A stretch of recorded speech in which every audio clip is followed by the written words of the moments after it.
अब हम लोग जो है देख रहे हैं मूल अधिकार। ठीक है, मूल अधिकार में हम लोग रीढ़ के विषय में पढ़ रहे हैं। तो सबसे पहले जो है इस चैनल को जो है सब्सक्राइब कीजिए, सब्सक्राइब करने के बाद लाइक कीजिए। ठीक है, इसके बाद अपने अपने मित्रों के पास जो है इसको शेयर कीजिए। उसके बाद जो है ध्यान से पढ़िए। ठीक है, और पढ़ने के बाद अगर समझ में आता है, जैसा भी समझ में आता है, कमेंट बॉक्स में आकर के उसको क्या कीजिए, कमेंट कीजिए।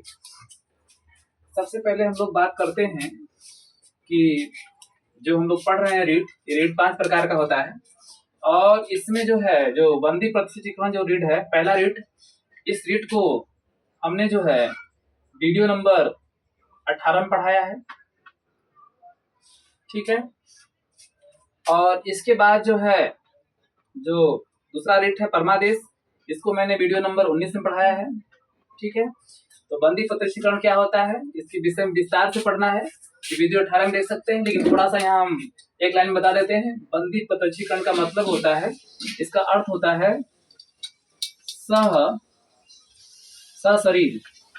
सशरीर उपस्थित होना।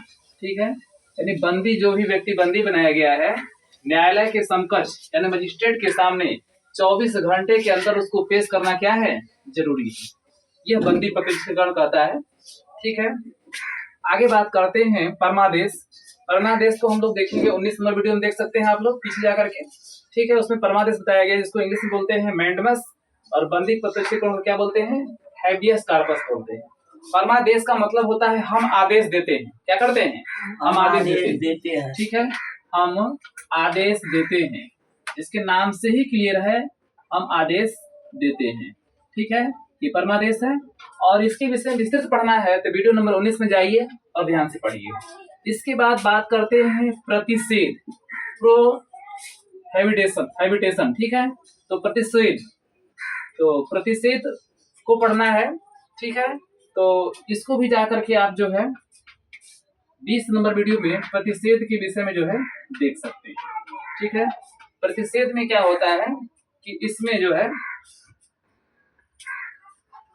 कोई भी आदेश, कोई भी घटना जो न्यायालय द्वारा कर दिया जाता है, ठीक है, उसके लिए प्रतिषेध होता है, ये चल रहा है।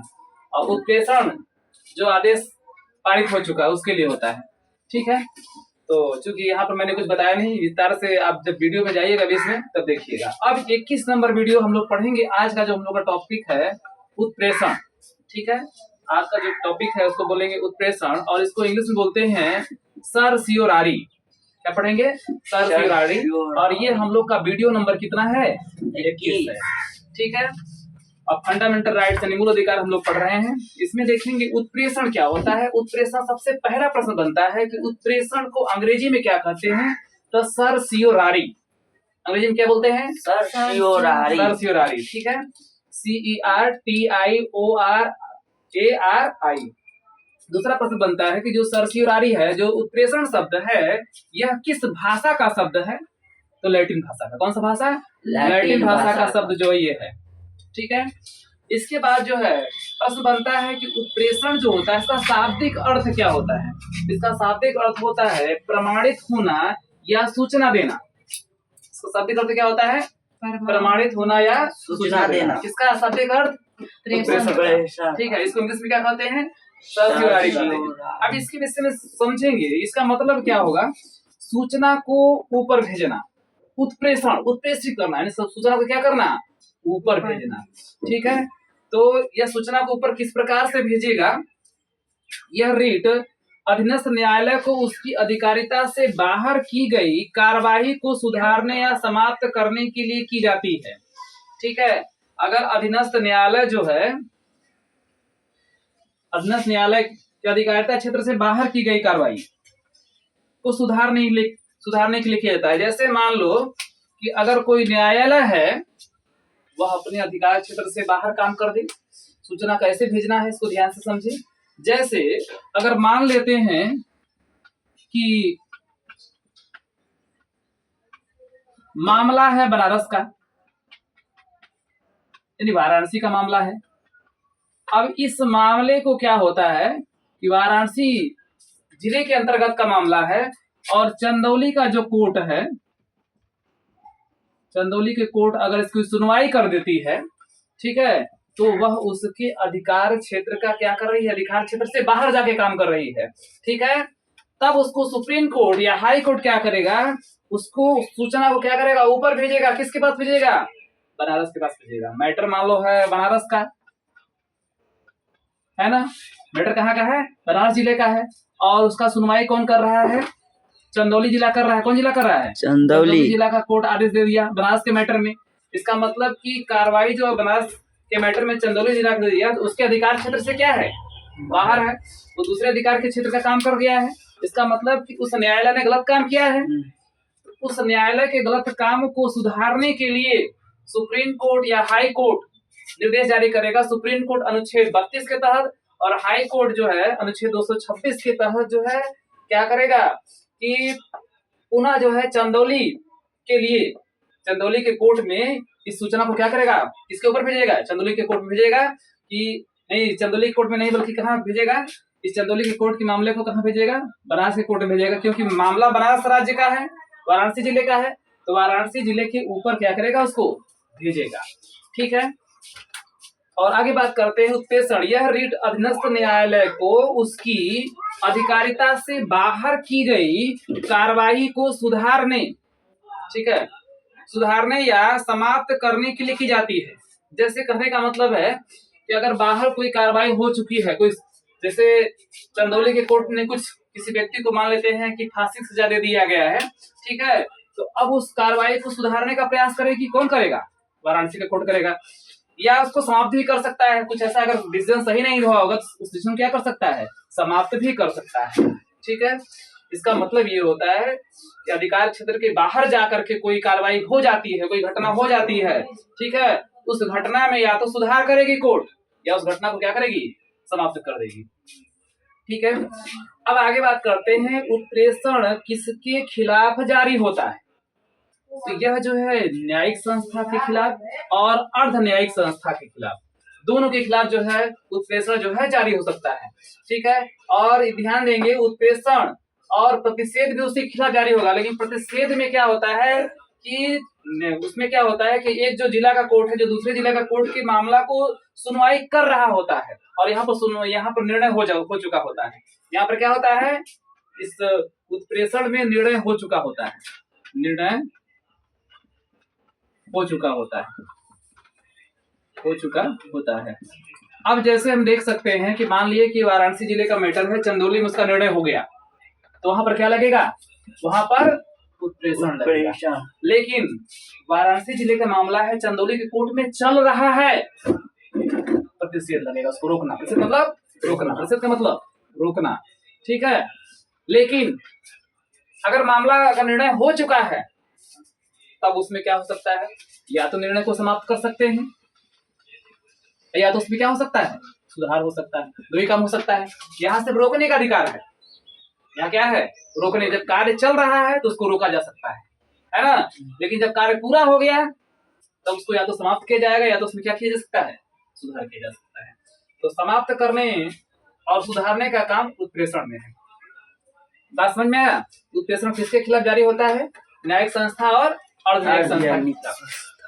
यहाँ तक बात समझ में आया जी। आगे चलते हैं, उत्प्रेषण कब जारी होता है। अब देखते हैं इसमें कब जारी होता है, जब वे अधिकार क्षेत्र से बाहर जाकर के कार्य करें एवं निर्णय हो चुका हो। इस पॉइंट को पकड़ेंगे, मैंने अभी बताया।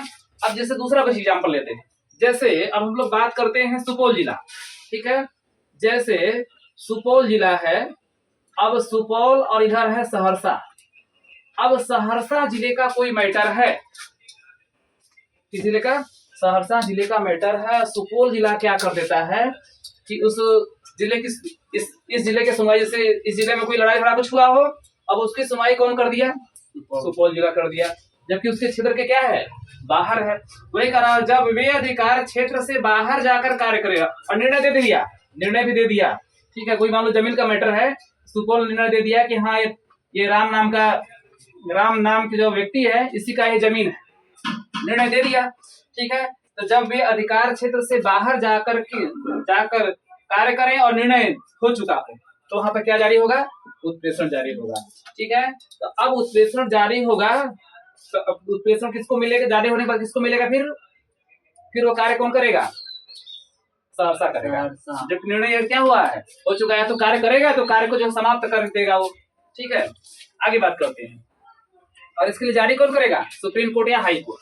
उत्प्रेषण को कौन जारी करता है, अब देखो उत्प्रेषण कौन जारी करेगा, तो वरिष्ठ न्यायालय यानी सुप्रीम कोर्ट या हाई कोर्ट अधीनस्थ न्यायालय को जारी करता है। प्रश्न बनता है कि उत्प्रेषण कौन जारी करता है, किसके पास पावर है, सुप्रीम कोर्ट या हाई कोर्ट। ठीक है, ये हाई कोर्ट, एस का मतलब सुप्रीम कोर्ट, एस मतलब सुप्रीम कोर्ट, एच सी मतलब हाई कोर्ट। ठीक है, अब जो है ये सुप्रीम कोर्ट हाई कोर्ट क्यों लिखा गया है, क्योंकि मान लो कि तमिलनाडु का मामला है, ठीक है, तो अब ये कहाँ जाएगा, तो तमिलनाडु राज्य में जो है, जो उसका हाई कोर्ट वहां जा सकता है, सुप्रीम कोर्ट दिल्ली बहुत दूर है। ठीक है, अगर मान लो किसी को बिहार का मैटर है तो सुप्रीम कोर्ट नहीं जाना चाहता है वो व्यक्ति, तो सीधे कहाँ चला जाएगा, हाई कोर्ट चला जाएगा। हाई कोर्ट जाकर, क्योंकि उस राज्य का मामला है, और नहीं तो उसका नहीं मन है तो कहाँ जा सकता है, सुप्रीम कोर्ट जा सकता है। ठीक है, पहले कोशिश करता है कि हाई कोर्ट जाए, नहीं तो फिर उसका सुप्रीम कोर्ट जा सकता है। इसका मतलब उत्प्रेषण जो है वरिष्ठ न्यायालय, वरिष्ठ न्यायालय का मतलब क्या हो जाएगा, सुप्रीम कोर्ट और हाई कोर्ट। अधीनस्थ न्यायालय का मतलब क्या हो जाएगा, जिला न्यायालय और अन्य न्यायालय जो होते हैं उसको अधीनस्थ न्यायालय बोलते हैं। ठीक है, उसको जारी कर सकता है। उत्प्रेषण में क्या होता है, निर्णय निरस्त होता है एवं सक्षम न्यायालय को स्थानांतरित किया जाता है। अब प्रश्न दिया है कि उत्प्रेषण में क्या होता है, तो निर्णय जो है निरस्त हो जाएगा।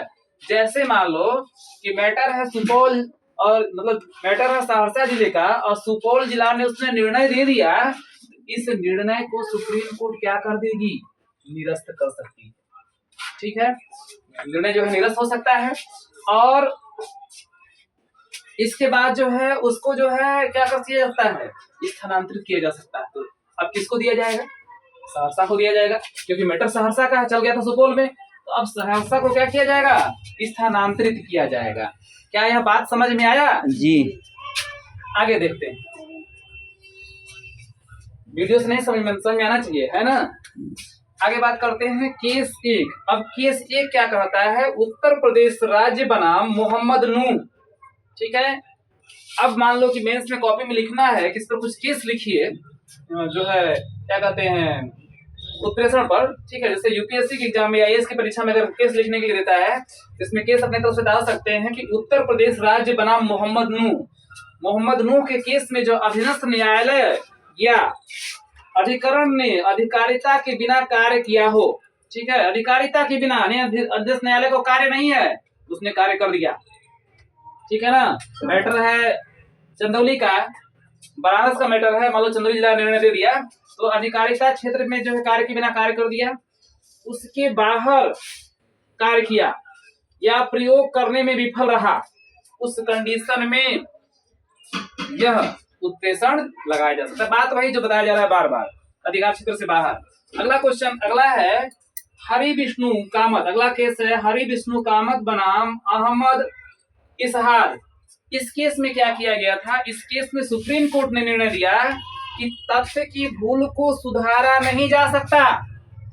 अगर कोई तथ्य की भूल हो गई है तो उसको नहीं सुधारा जा सकता। क्या किया जाएगा, उसको खत्म कर दिया, समाप्त कर दिया जाएगा, निरस्त कर दिया जाएगा। ठीक है, तो तथ्य की भूल को सुधारा नहीं जा सकता है, जबकि विधि के भूल को क्या किया जा सकता है, सुधारा जा सकता है। इस केस में सुप्रीम कोर्ट ने ऐसा डिसीजन दिया है। ठीक है, आज के लिए बस इतना ही। थैंक्स।